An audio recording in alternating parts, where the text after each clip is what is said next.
Assalamualaikum warahmatullahi wabarakatuh. Kembali bersama dengan saya Agus Surahmat Pawirojo dalam ASP Channel. Salam untuk umat dan keadilan.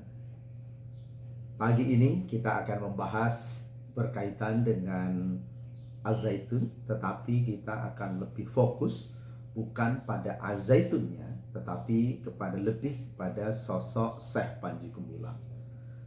Kita tahu kemarin kita dihebohkan dengan berbagai macam kegiatan-kegiatan yang menimbulkan kontroversi di tengah-tengah umat Islam. Pertama dengan azan yang seolah-olah itu seperti Bilal, tetapi kaitan muazzinnya itu tidak seperti lazimnya. Yang kedua berkaitan juga dengan sholat Idul Fitri, yang dimana di situ ada perempuan di saf depan, kemudian juga ada non Muslim. Bahasan ini sudah dibahas oleh para ulama, para ustadz, ya. Dan kemudian juga yang terakhir kemarin itu ada salam Yahudi yang disampaikan oleh Bapak Panji Gumilang. Nah, satu hal yang terus terang saja ini menjadi persoalan kita adalah siapa sesungguhnya sosok Panji Gumilang itu, sehingga kemudian menjadikan heboh jagat maya saat ini. Tentu berbicara tentang Panji Gumilang itu tidak bisa dilepaskan dari penelitian Majelis Ulama Indonesia yang menyatakan bahwa ada hubungan historis antara Panji Gumilang itu dengan Az-Zaitun. Dan saya juga mencoba menghimpun data-data dari berbagai sumber. Salah satunya adalah juga, ya tentu ya saya tidak akan sampaikan sumber-sumber dari mana ya. Yang kemarin juga sudah disampaikan oleh NII Krisis Center yang dipimpin oleh Ken Setiawan, maupun juga Imam Supriyanto yang konon menurut penuturan beliau itu salah satu menteri di kabinet Negara Islam Indonesia KW 9. Berbicara tentang KW 9, atau sekali lagi KW itu bukan KW kan gitu ya, seperti dalam umumnya, tetapi KW itu adalah Komandemen Wilayah 9, yang entitas ini adalah entitas yang baru yang sebetulnya tidak diketahui dari mana munculnya, tetapi ujuk-ujuk muncul KW 9 ya. Kalau berbicara tentang Komandemen Wilayah 9, berarti ada Komandemen Wilayah 1, 2, 3, 4, 5, 6, 7, 8 ya. Tetapi kita tidak akan bahas itu. Ya, kita lebih fokus kepada Panji Gumilang, satu sosok yang sangat kontroversi. Berbicara tentang Az-Zaitun, ya, Az-Zaitun tiba-tiba berdiri dan terbenggah se-Asia Tenggara, informasinya seperti itu. Dan memang pesantrennya besar. Berbicara tentang Az-Zaitun, maka ketika kita melihat bahwa bangunannya megah, kemudian juga swasembada pangan dengan 1.200 hektar. Pertanyaan sih sederhana sebetulnya. Siapapun akan menanyakan itu. Dari mana sumber dana itu? Panji Gumilang bukan pengusaha. Panji Gumilang bukan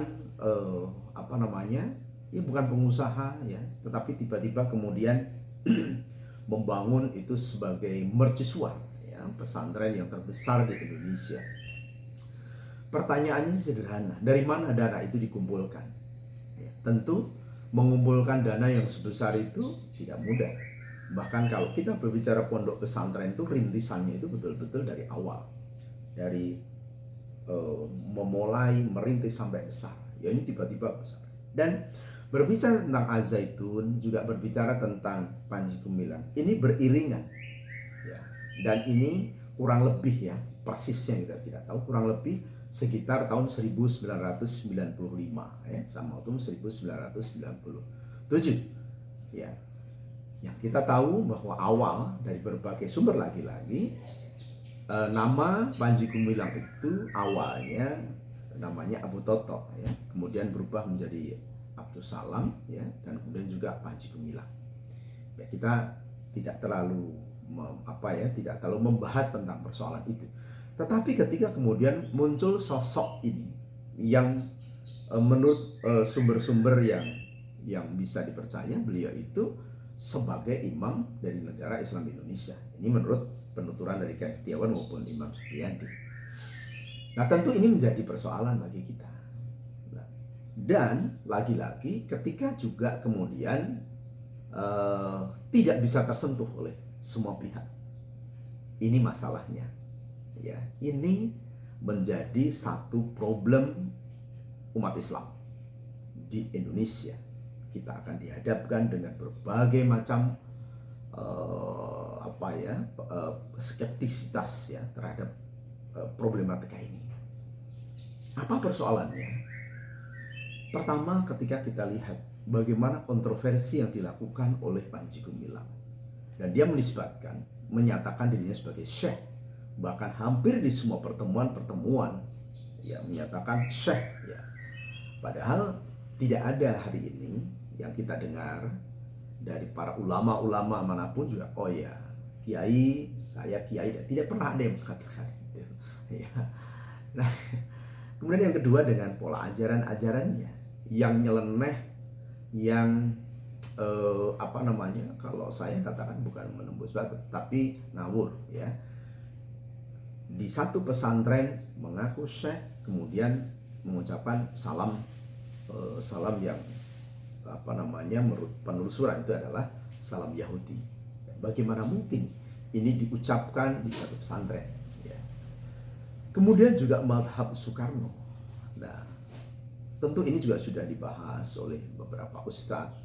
Nah, hanya menjadi renungan bagi kita semuanya adalah ketika semua pernyataan-pernyataan itu bukan berhenti sampai di situ, tetapi terus saja, terus berlanjut, dan tidak tersentuh apapun. Pertanyaan, siapa dia sebenarnya? Kenapa begitu elitis, begitu arogan, menurut saya malahan dengan pernyataan seperti itu? Bahwa Kementerian Agama pun juga tidak bisa menyentuh di situ. Majelis Ulama Indonesia pun juga tidak bisa menyentuh di situ. Kalau benar bahwa Syekh Panji Gumilang ini ya ternyata adalah pimpinan dari negara Islam Indonesia, Komandemen Wilayah 9, tetapi kemudian memunculkan dirinya sebagai imam, maka ya patut juga untuk diduga bahwa sesungguhnya ini adalah dalam rangka seperti kemunculan ISIS lah, seperti itu ya. Ini dugaan ya, kita dugaan, sehingga kemunculan yang sangat kontroversi ini juga bisa meredus ya dari gerakan-gerakan yang lain ya. Nah, kita tidak tahu ya dengan menurut juga masih pada alumni ya NI KW 9 ya, saya katakan NI KW 9 yang kemudian menyampaikan ada perampasan, ada fight dan lain sebagainya. Pola-pola ini yang dikembangkan dalam ajarannya ya kan, sehingga kemudian ketika keluar dari itu dianggap sebagai bughat itu adalah orang yang dianggap sudah keluar, yang harus dimusuhi. Nah, praktek-praktek semacam ini tidak pernah terendus, meskipun juga banyak sekali yang sudah menyampaikan dan juga menceritakan perihal hal ini, tetapi lagi-lagi tidak tersentuh ya. Saya cukup miris ya dari keterangan dari Ken Setiawan yang NI Krisis Center. Kalau kemudian imamnya seperti itu ya, ya menyampaikan beberapa hal yang sangat kontroversi. Pertama, saya kasihan dengan jamaahnya, jangan taklid ya, dan kemudian diberikan pencucian dengan dasar beberapa ayat-ayat Al-Quran. Yang pertama, ya ayyuhalladzina amanu udkhulu fi silmi kafah wa la tattabi'u khutuwati syaiton innahu lakum aduwwum mubin. Ya, dalam surat Al-Baqarah ayat 208. Wahai orang-orang yang beriman, masuklah kamu ke dalam Islam secara kafah, secara keseluruhan. Ya. Nah, kemudian berikutnya dalam dogma wa malam yakum bima anzalallah faulaika humul fasikun, kafirun dzalimun. Barang siapa tidak berhukum kepada hukum Allah, maka dianggaplah di situ. Qurannya betul menyampaikan seperti itu, tapi kemudian diberikan pemahaman terhadap mereka target-target itu, sehingga pada akhirnya dibangkitkan kesemangatan itu. Ya, kemudian juga pemikiran pemahaman bahwa ya tentu berbicara tentang syariah itu harus ada daulah dan sebagainya.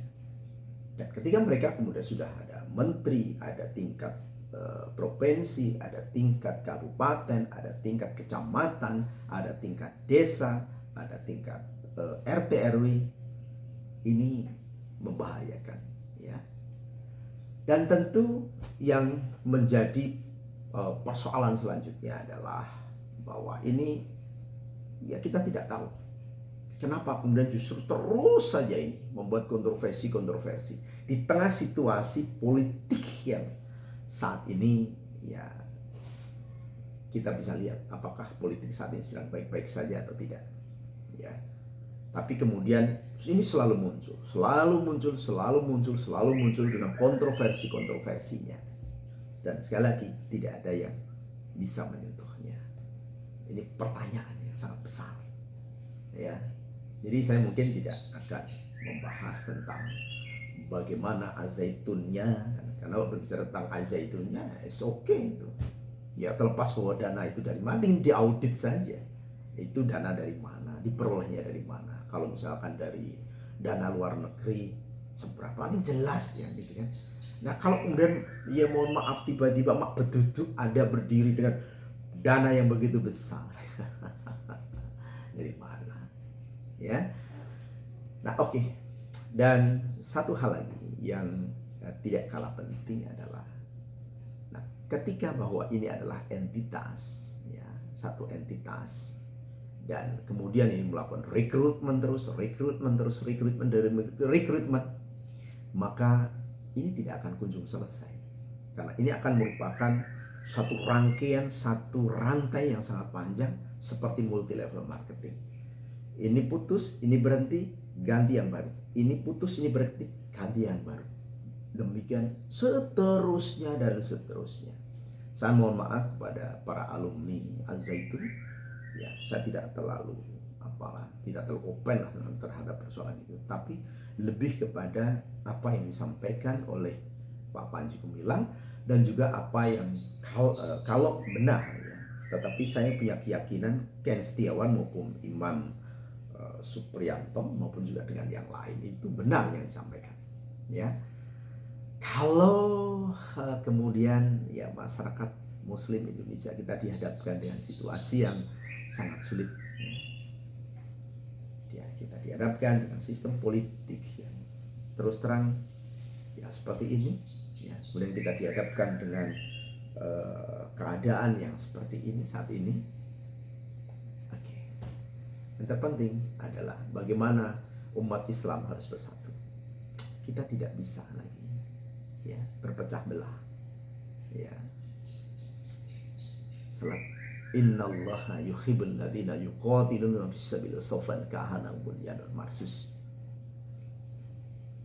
Kita jangan pertajam perbedaan, tetapi cari kesamaan. Banyak organisasi tidak masalah, yang penting satu, ya, yang penting satu arah, satu tujuan, ya. Terima kasih, dan kita akan membahas lagi masih dengan berkaitan dengan Panji Gumilang, ya, pada episode berikutnya. Simak terus dan tonton, ya. Terima kasih. Assalamualaikum warahmatullahi wabarakatuh.